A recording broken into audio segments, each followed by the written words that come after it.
뉴스 언박싱. 네, 뉴스 언박싱 시작합니다. 민동기 기자, 김민하 시사평론가 나있습니다. 안녕하십니까? 안녕하십니까? 예. 오늘은 백신부터 시작하지 않고 각국 정상의 기후변화 회의. 예, 아주 중요한 뉴스죠? 예.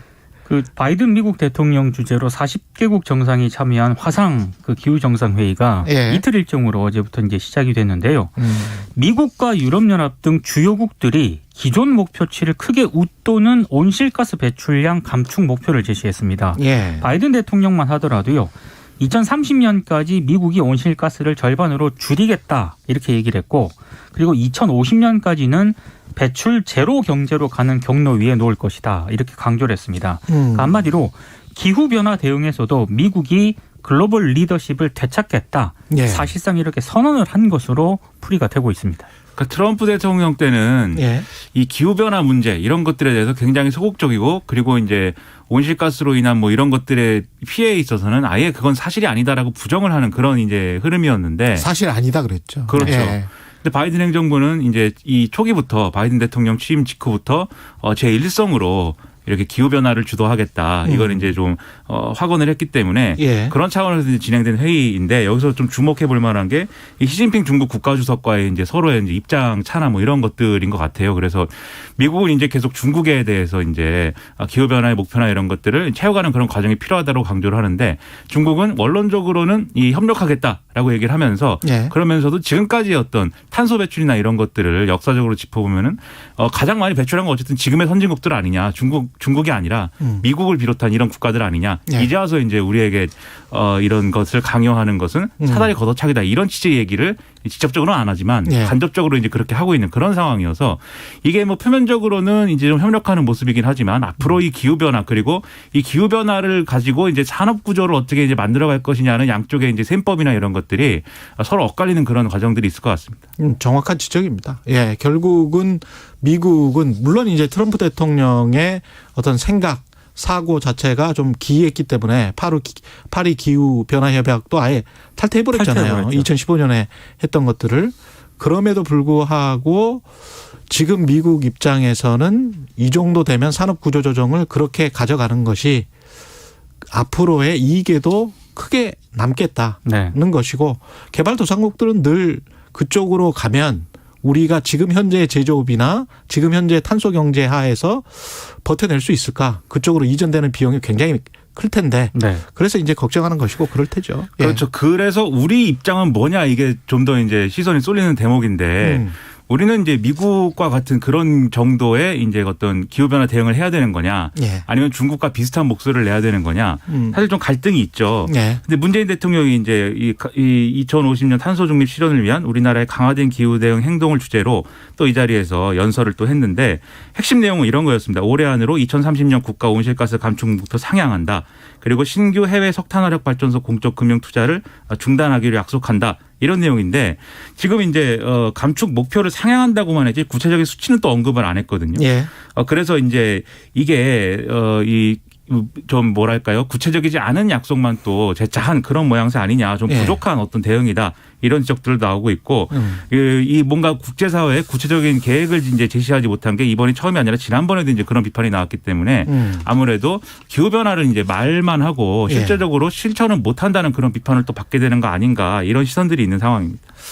이것과 관련해서는 또 다른 관점을 제가 꼭 설명드려야 될 것 같은 게, 경제쇼를 하면서 한 1시간 동안 숙명여대 그 안영환 교수가 한번 온 적이 있습니다. 그래서 핵심적인 게 뭐냐면, 이거는 글로벌 공공재예요. 그래서 우리가 기후를 깨끗하게 하기 위해서 갖은 노력을 다해서 비용을 막 들이잖아요. 그렇다고 해서 우리의 대기 질이나 해양이 갑자기 좋아지지가 않아요.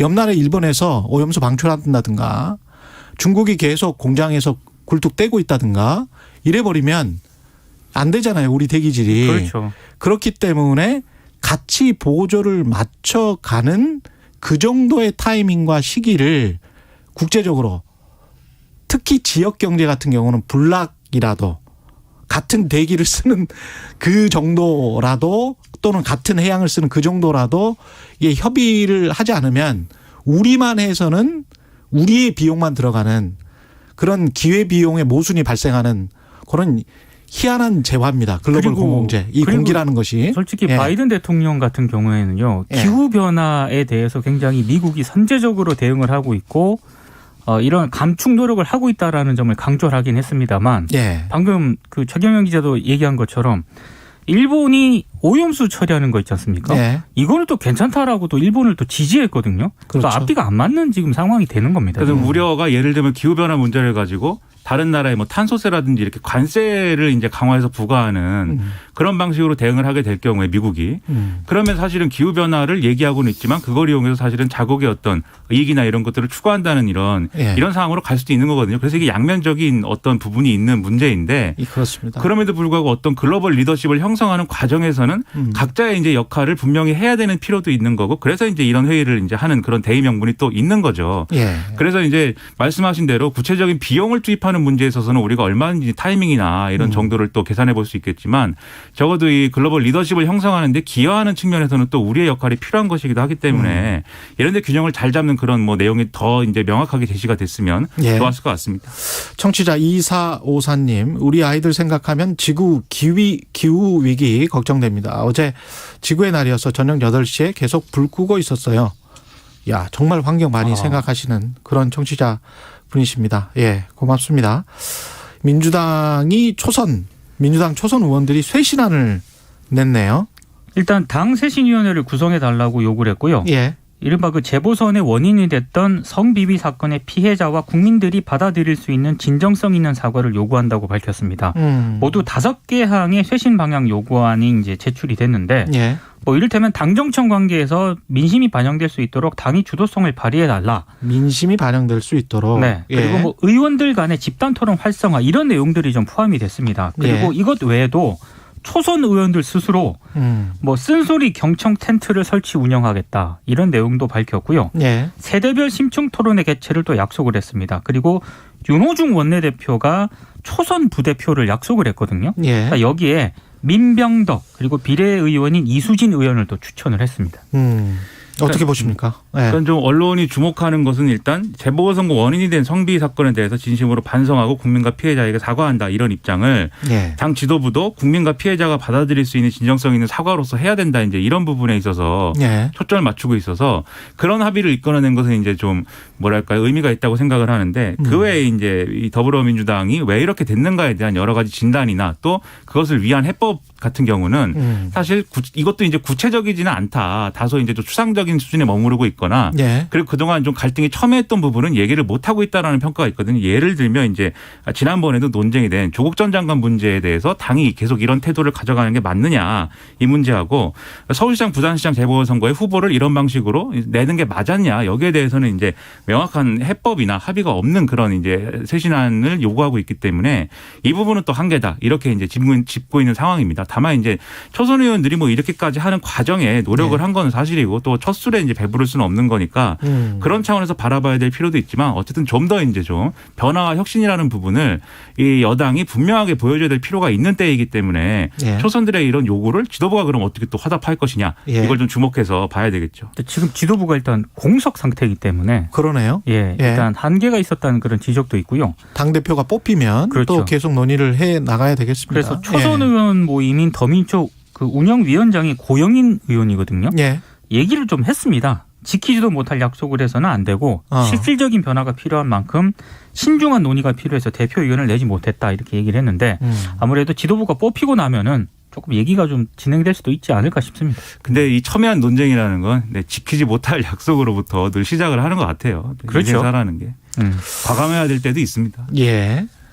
윤호중 더불어민주당 원내대표, 신임 원내대표가 이제 현충원을 갔는데 보통 선열들, 국민들 이야기하는데 피해자님이요.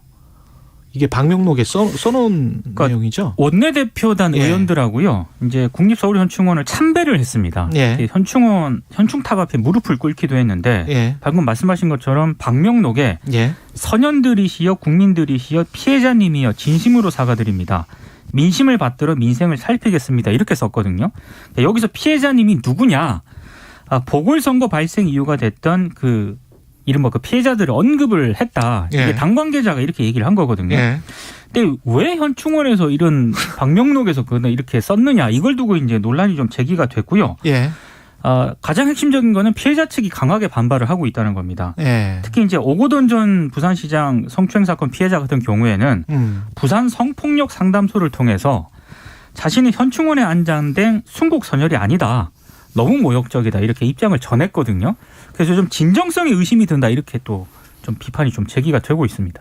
그러니까 이게 본인 입장에서는 나름대로 뭐 사과를 해야겠다라는 생각을 하고 한 행동일 수 있어요. 그런데 현충원이라는 장소가 왜냐면 왜 피해자가 뭐 순국선열이 아니지 않습니까? 기본적으로 피해자라고 해서 뭐 사망하면 현충원에 묻히는 게 아니잖아요.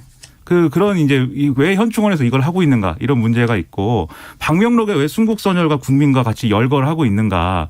그러니까 이게 의문이죠 다. 정말로 마음에서 정말 이거 사과를 해야겠다는 마음으로 이제 하는 사과인가 아니면 사과하는 모습을 보여야겠기에 그런 모습을 언론에 노출하고 싶어서 하는 사과인가. 후자에 더 가깝게 보일 수밖에 없고 혹시 모르겠습니다. 윤호중 이제 원내대표 무슨 말씀하실지 모르겠지만 가령 윤호중 의원의 보좌관이 여기다가 윤호중 님이시여 이렇게 썼다고 생각을 해보세요. 혼날 겁니다 아마. 저는 뭐 왜 이렇게 했는지 이해가 잘 안 됩니다. 아니 그 홍보라는 차원에서도 정말 바보 같은 짓을 한 것 같은데 제가 보기에는 시간도 그렇고 장소도 그렇고 왜 현충원에서 이러죠? 근데 윤호중 원내대표가 해명을 예. 했거든요. 예. 현충원이 사과를 하기에 적당한 곳이라는 생각이 들어서 방문을 했다. 이렇게 해명을 했습니다. 이건 저는 이해가 잘 안 가는데요. 네. 지나치게 정치에 빠져 있는 거 아닌가 그런 생각을 합니다. 이거는 상식적이지 않은 것 같아요. 그러니까 직접 예. 찾아가서 사과하는 방법도 있지 않냐 기자들이 물었습니다. 예. 그러니까 여기에 대해서는 신원이 밝혀질 수 있기 때문에 예. 그분들을 찾아가는 것은 적절하지 않다. 또 이렇게 해명을 하기도 했는데 어찌됐든 아니 그러면 몰래 찾아가면 되잖아요. 예. 그러니까 뭔가를 드러내기 위해서 뭔가를 하지 말고 진심이라면 그냥 몰래 하시면 되잖아요. 그러니까 이게 예? 이 언론의 해석은 오세훈 서울시장이 이 피해자에 대한 어떤 사과라든가 이런 걸 하지 않았습니까? 그래서 이게 이제 여러모로 긍정적인 평가를 받고 이 피해자도 이 박원순 전 시장 피해자도 이제 여기에 대해서 이제 좀 감사하다는 입장을 밝혔기 때문에 여당도 뭔가 하지 않으면 안 된다 이런 좀 생각을 한 게 아닌가 이런 해석은 있어요. 근데 그것도 말씀하신 대로 거기에 맞는 걸 해야 되는 것이지. 그렇죠. 전혀 네. 안 맞는 방식으로 이렇게 하면 오히려 안 하니만 못한 일이 되지 않습니까?